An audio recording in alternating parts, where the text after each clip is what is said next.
You are watching Heart and Soul, and I am your host, Jenny Lynn Gleave, and tonight my guest is Pastor Herman Ludwago.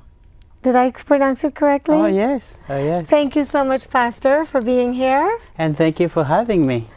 Well, I don't know where to begin because you have such fascinating stories to share with us. Yes. So I'm going to let you take over and tell us why you're here and where you're from and what you're all about.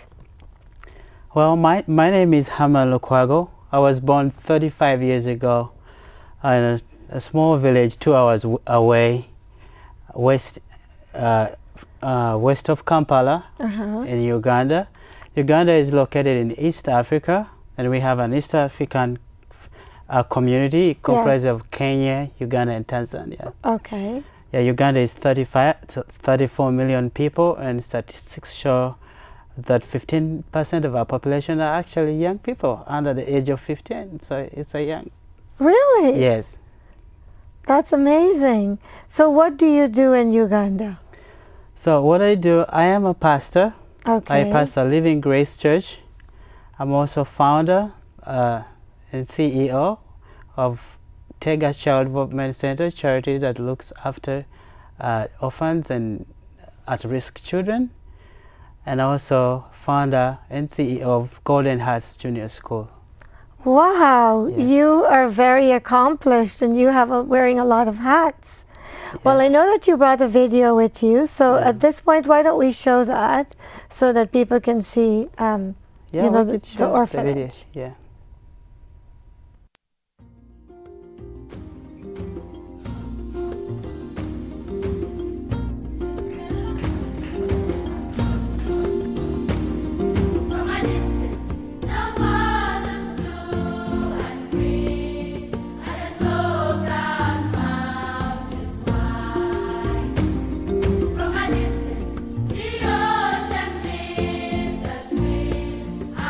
Eagle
Wow.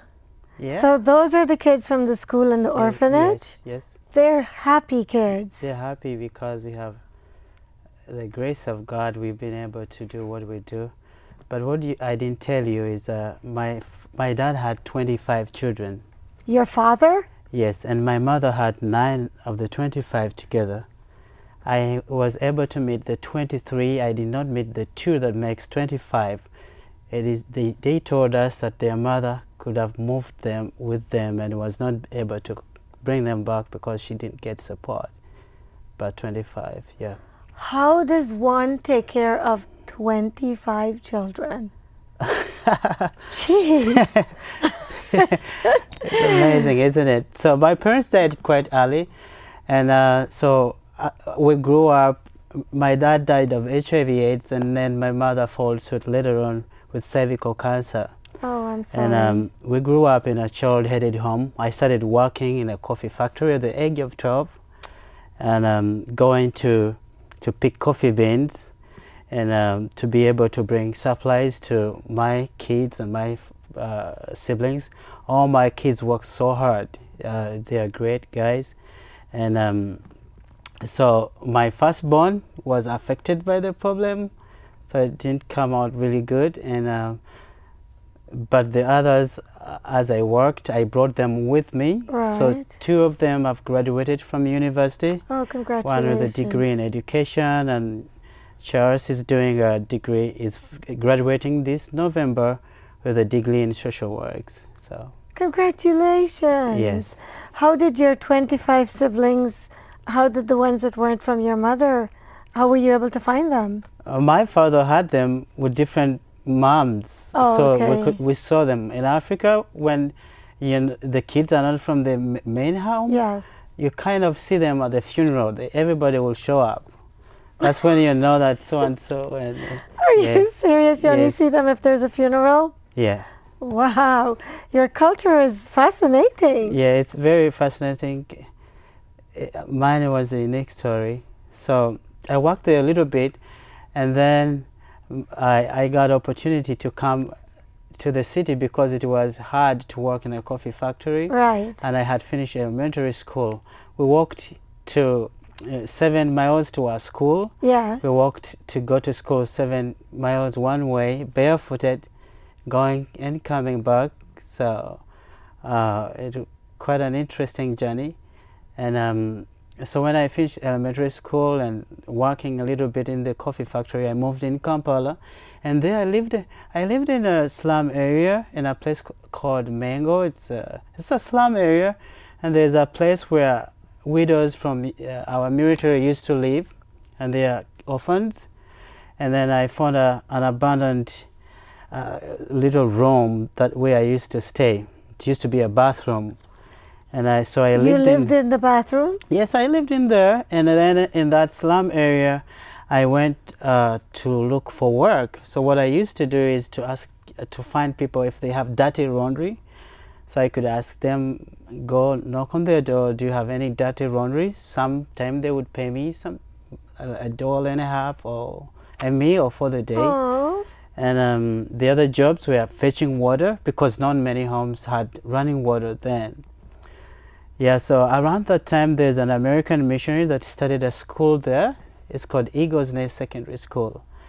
And he was reaching out to young people there to have an education. So I went there, joined there, and every Friday night, they preached from the Bible. We did a flag ceremony, we paid allegiance to the flag and all that thing. And then every Friday, they preached from the Bible. And one Friday night, 1994, if I'm not mistaken, we had a guest speaker who shared a story that so resonated with me.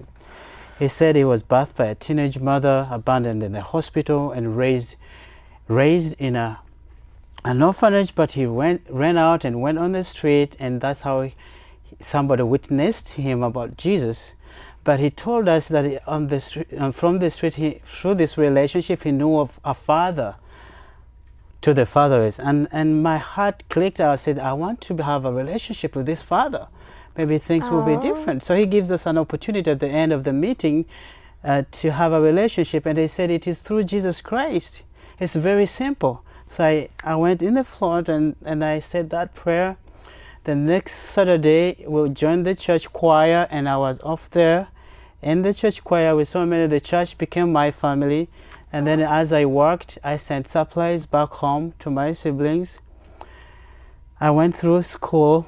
I wasn't not always good grades because I had to work to be able to go to school.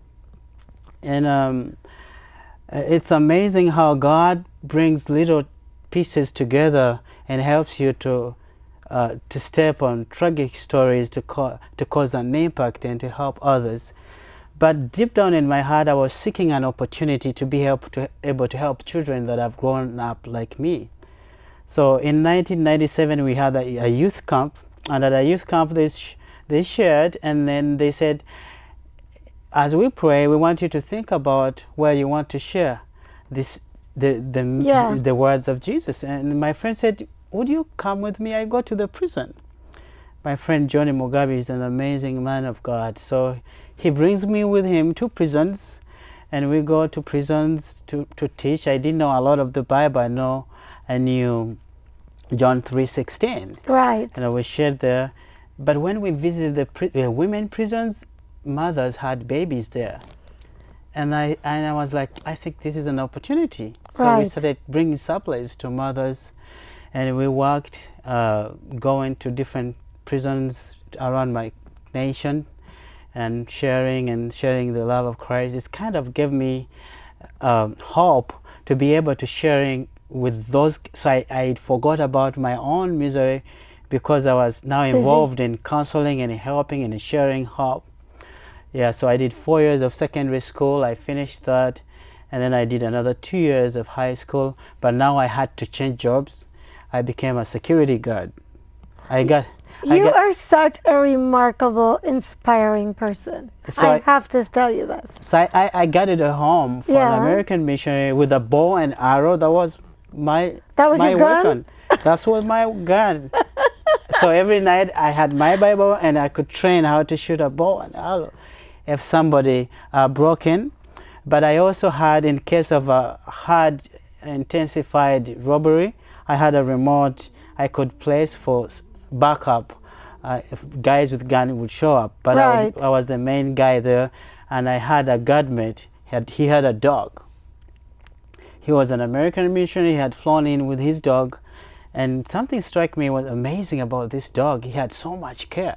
I have never seen a care for animals like this. He had a bed. He had his own blanket, and I had to shampoo him once a week. He had this large towel. It's amazing. So here you are living in a bathroom, and this dog has a bed and a blanket. So it was really emotional and disturbing for me. I remember shedding some tears. I'm like, this dog has more care than I've ever got, and it's me caring for him. But coming here, you see the dogs driving the front seat of the car. I understand that. It's amazing. I cannot believe that we've already run out of time. You've got such a fascinating story. Yeah. I just really wish we could hear the rest of it. Yeah. Because I have to say, we complain. Yeah. And I listen to people like you. Yeah. We really have nothing to complain about. Yes.